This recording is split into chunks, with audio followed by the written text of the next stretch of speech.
वालेकुम स्टूडेंट, उम्मीद है कि आप सब खैरियत से होंगे। लास्ट में हमने टॉपिक पढ़ा था user identify and standard identify कि वो क्या होते हैं। ठीक है, तो नेक्स्ट आज का हमारा टॉपिक है कीवर्ड्स कि कीवर्ड्स किसको कहते हैं। आपको मैं बता दूं कि कीवर्ड्स किसको कहा जाता है। कीवर्ड्स को हम रिज़र्व वर्ड्स भी कहते हैं। ठीक है, तो आज हमें डिस्कस करना है इसी के बारे में।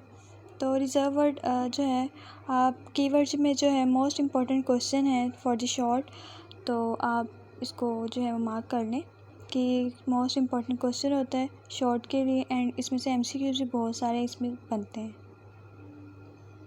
तो जो भी हम नेक्स्ट आगे पढ़ेंगे कि प्रोग्रामिंग के बारे में, तो आपको जो है वो कीवर्ड्स के बारे में समझना बहुत ज़रूरी है। तो कीवर्ड्स एक्चुअली में होते क्या हैं। कीवर्ड्स वो वर्ड्स होते हैं जिनका मीनिंग पहले से ही डिफ़ाइन कर दिया जाता है। ठीक है, फिर से बता दूं, कीवर्ड्स वो वर्ड्स होते हैं जिनका मीनिंग पहले से ही डिफ़ाइन कर दिया जाता है लैंग्वेज के अंदर, वो कीवर्ड्स कहलाते हैं। यहाँ पे रिज़र्व वर्ड्स भी इसको कहा जाता है। ठीक है, तो वो प्री डिफाइंड्स, मतलब इसको प्री डिफाइंड्स भी कहा जाता है जो लैंग्वेज के अंदर ऑलरेडी बने होते हैं। मतलब इसमें ऑलरेडी हर चीज़ बता दी जाती है कि पहले ही इसमें इस वर्ड का मकसद क्या है और इसको किस लिए यूज़ किया जा रहा है। तो रिज़र्व वर्ड्स इसको कहते हैं, रिज़र्व वर्ड्स में ही ये यूज़ किए जाते हैं। और जिस मकसद के लिए इस वर्ड को यूज़ किया जाता है, तो इसको कोई और काम के लिए फिर यूज़ नहीं किया जाता। इसको हम क्या कहते हैं, कीवर्ड्स या रिज़र्व वर्ड्स। अच्छा, तो जैसे कि मैं आपको बता रही थी स्टूडेंट, ये हमारे पास है इफ़। ठीक है, ये इफ़ हमारे पास है सिलेक्शन स्ट्रक्चर्स के लिए यूज़ होता है। अब इसको हम किसी और काम के लिए यूज़ नहीं कर सकते, जबकि उन्होंने हमें पहले ही बता दिया कि इफ़ जो स्टेटमेंट है इसको हम सिलेक्शन स्ट्रक्चर के लिए सिर्फ यूज़ कर सकते हैं, अदरवाइज़ किसी और चीज़ के लिए यूज़ नहीं करते।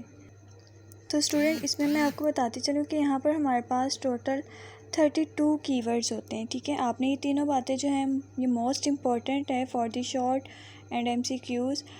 देखें, इनमें तीनों चीज़ें आपने अच्छे से याद रखनी है। 32 कीवर्ड्स होते हैं टोटल। ठीक है, और इसमें ऑल लेटर जितने भी हमारे पास इंक्लूड होते हैं वो सारे के सारे क्यों जो है वो स्मॉल लेटर्स में होते हैं। ठीक है, कैपिटल राइट नहीं करते, इसमें सारे स्मॉल होते हैं। और थर्ड पे आपने इसको याद रखना है कि ये कांट बी रीडिफाइंड, मतलब ये रीडिफाइंड जो है वो नहीं होते। तो स्टूडेंट, इसमें जो हमारे पास स्मॉल लेटर्स आते हैं, फॉर एग्जांपल जो इफ़ है ये भी हमारे पास कौन सा है, ये स्मॉल लेटर्स में है। फॉर राइट किए वो भी स्मॉल लेटर्स में है। डू है, वॉइड है, इंट है। इसी तरह से बहुत सारे हमारे पास टोटल 32 कीवर्ड्स होते हैं जो कि ऑल टू ऑल जो है वो शॉर्ट में होते हैं। ठीक है, स्मॉल लेटर्स में होते हैं, कैपिटल में नहीं होते। और जैसे कि मैंने आपको बताया कि हम इनके फंक्शंस को चेंज भी नहीं कर सकते, जो बता दिया गया होता है हमने उसी के अकॉर्डिंग इस पर काम करना होता है। ठीक है, जितने भी हमारे पास रिजर्व वर्ड्स दिए गए होते हैं।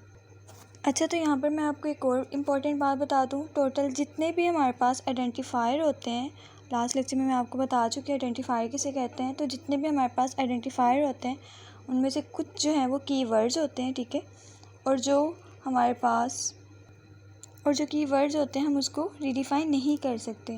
ठीक है, और बाकी के जो हमारे पास आइडेंटिफायर हैं उन्हें रीडिफाइन हम कर सकते हैं। फॉर एग्जांपल हमारे पास एक मेन वर्ड है। ठीक है, ये जो मेन हमारे पास वर्ड है, कीवर्ड है, ये सी लैंग्वेज में ये रिज़र्व वर्ड नहीं है। ठीक है, सी लैंग्वेज में ये रिज़र्व वर्ड नहीं होता, जबकि C++ में ये जो है बाद में इसको, मतलब C++ में इसको जो है ना वो रिज़र्व वर्ड कहा जाता है। क्योंकि बाद में हमारे पास जितने भी वर्जन आए हैं ना, तो उसमें जो है बता दिया गया था ओल्ड वर्जन में भी हमारे पास जो आगे हमने पढ़ना है उसमें भी इसको मेन को जो है वो कीवर्ड्स नहीं कहा गया।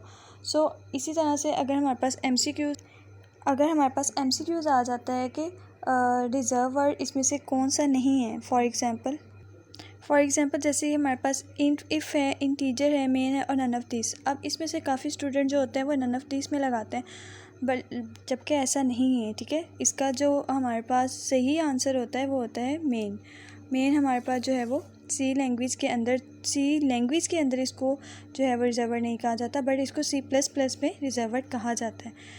आज का हमारा टॉपिक था कीवर्ड्स के बारे में। तो आई होप कि आप सबको समझ आ गई होगी। हम नेक्स्ट लेक्चर में पढ़ेंगे, वेरिएबल्स को डिस्कस करेंगे। तो आप इसको अच्छे से याद कर लीजिएगा क्योंकि आपके बार बार पेपर्स में रिपीट होने वाला क्वेश्चन है। ओके, अल्लाह हाफिज़।